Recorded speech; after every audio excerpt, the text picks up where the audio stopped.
परोपकार की भावना। पुराने जमाने की बात है। एक राजा ने दूसरे राजा के पास एक पत्र और सुरमे की एक छोटी सी डिबिया भेजी। पत्र में लिखा था कि जो सुरमा भिजवा रहा हूँ वह अत्यंत मूल्यवान है। इसे लगाने से अंधापन दूर हो जाता है। राजा सोच में पड़ गया।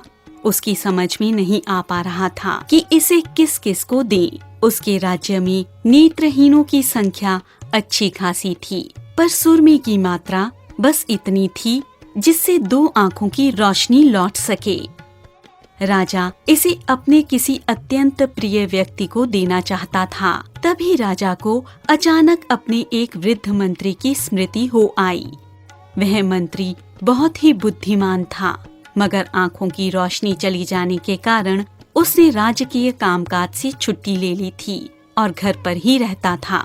राजा ने सोचा कि अगर उसकी आंखों की ज्योति वापस आ गई तो उसे उस योग्य मंत्री की सेवाएं फिर से मिलने लगेंगी।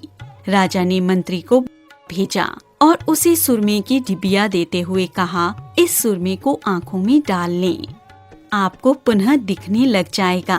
ध्यान रहे, यह केवल 2 आंखों के लिए है।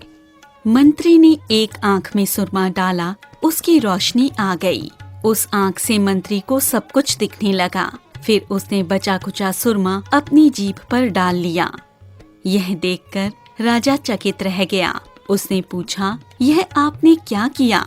अब तो आपकी एक ही आंख में रोशनी आ पाएगी, लोग आपको काना कहेंगे।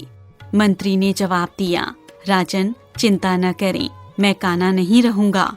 मैं आंख वाला बनकर हजारों नेत्रहीनों को रोशनी दूंगा।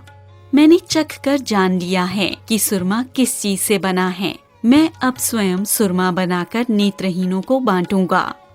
राजा ने मंत्री को गले से लगा लिया और कहा, यह हमारा सौभाग्य है कि मुझे आप जैसा मंत्री मिला। अगर हर राज्य में मंत्री आप जैसे हो जाएं, तो किसी को कोई दुख नहीं होगा।